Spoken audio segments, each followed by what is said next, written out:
Hello guys, मेरा नाम है हिमांशु और आप देख रहे हैं रेसल अलर्ट। सो गाइस, जैसा कि 2019 में हमें डीन एम्ब्रोज WWE छोड़कर AEW जाते हुए दिखे थे एंड उसके बाद से लगभग 7 साल हो चुके हैं और फैंस अभी तक यही इंतजार कर रहे हैं कि आखिर कब वापस से डीन एम्ब्रोज हमें WWE में आते हुए दिखेंगे।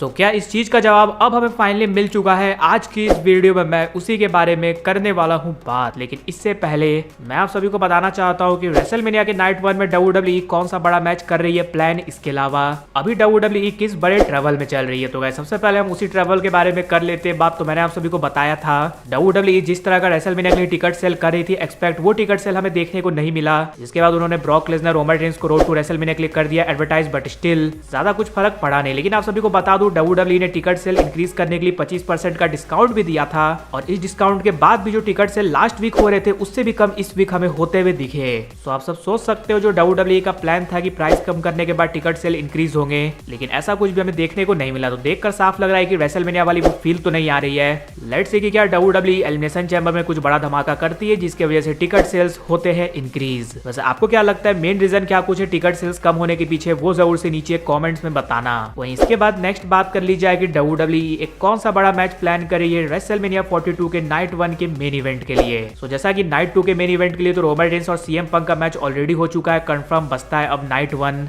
देखकर तो साफ लग रहा है कि वहां पर हमें देखने को मिलने वाला है अनडिस्प्यूटेड चैंपियनशिप का मैच। और अभी जो हमें करंट सिनेरियो देखने को मिल रहा है वो ये है कि जो भी एलिमिनेशन चैम्बर मैच को जीतते हुए दिखेगा वो ड्रू मैकिंटायर को फेस करेगा रेसलमेनिया में। बट आप सभी को बता दूं, देखकर लग रहा है WWE करने वाली है कुछ डिफरेंट, बिकॉज हम सभी को पता है ड्रू मैकिंटायर के पंगे कोडी रोड्स, सैमी ज़ेन, जैको फाटो के साथ तो चल ही रहे थे। बट इस वीक जब हमें एलिस्टर ब्लैक और रैंडी ऑर्टन का मैच देखने को मिल रहा था तो उस मैच में ड्रू मैकिंटायर ने आकर रैंडी ऑर्टन पर कर दिया अटैक, जिसकी वजह से वहां पर रैंडी ऑर्टन की हो गई हार। तो अब ये बात साफ हो चुकी है कि WWE सिंगल्स मैच नहीं करवाने वाली रेसलमेनिया में, बल्कि एक मल्टी-पर्सन मैच हमें करवाते हुए दिखने वाली है, जिसमें कोडी रोड्स भी इन्वॉल्व रहने वाले, जैको फाटो भी इन्वॉल्व रहने वाले, सैमी ज़ेन भी इन्वॉल्व रहने वाले और रैंडी ऑर्टन भी। एंड किस तरह से WWE ये मैच सेटअप करती है वो देखना इंटरेस्टिंग होगा। देखा जाए तो कोडी वर्सेस ड्रू के सिंगल्स मैच से सही तो ये मल्टी-पर्सन मैच ही है। वैसे आपके अकॉर्डिंग अगर ये फैटल 5 वे मैच हमें देखने को मिलता है तो वहां पर किसकी जीत होनी चाहिए वो जरूर से नीचे कमेंट्स में बताना।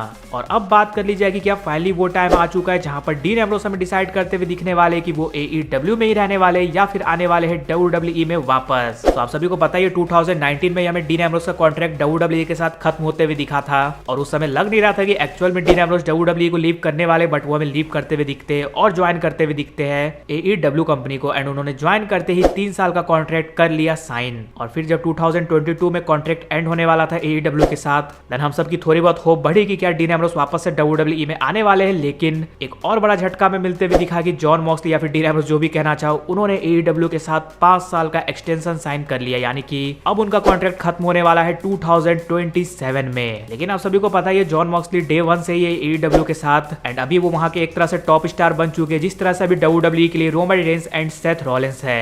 इसलिए ये बात साफ है कि AEW बिल्कुल भी नहीं चाहेगी कि जॉन मॉक्सली उनके कंपनी से जाए, जिसकी वजह से वो नेक्स्ट ईयर का वेट नहीं करने वाली, बल्कि वो इस ईयर ही कॉन्ट्रैक्ट को करने वाली है एक्सटेंड। सो अब डीन एम्ब्रोज को डिसीजन लेना है कि क्या वो AEW में ही रहने वाले हैं या फिर WWE में आने वाले हैं वापस। और अगर इस बार भी डीन एम्ब्रोज ने AEW के साथ कॉन्ट्रैक्ट एक्सटेंड कर लिया तो आप सब पूरी तरह से मानकर चल सकते हो कि डीन एम्ब्रोज WWE में वापस कभी नहीं आने वाले, बिकॉज अब शील्ड के सारे मेंबर्स 40+ हो चुके हैं एंड 5 साल बाद अगर वो आते भी है देन उसका कुछ मतलब होगा नहीं। लेकिन हाँ, अगर next year dean Ambrose WWE में आ जाते हैं तो वो एंड शील्ड हमें 5 से 6 साल तक तो अच्छी तरह से एंटरटेनमेंट दे ही सकते हैं, बिकॉज अब शील्ड के तीनों सुपरस्टार काफी ज्यादा डिफरेंट हो चुके हैं। वापस आते हैं तो उनका रियूनियन होता है तो वो भी स्पेशल होने वाला है, इनके बीच मैचेस होते हैं तो वो भी स्पेशल होने वाला है। तो लेट्स सी कि क्या ये जो आखिरी चांस है डीन एम्ब्रोज के WWE में आने का, वो हमारी इतनी सालों के इंतजार को खत्म करता है या फिर हमारे होप को। वैसे आपको क्या लगता है डीन एम्ब्रोज WWE में वापस आने वाले हैं या फिर नहीं? यस और नो में नीचे जरूर से कमेंट्स में बताना। इसके अलावा अगर वीडियो पसंद आएगी तो वीडियो को भी लाइक कर दीजिए और चैनल सब्सक्राइब करने के साथ साथ उसके बगल वाले बेल आइकन को भी जरूर प्रेस कर दीजिए। तो मिलते हैं गाइस अगली वीडियो में।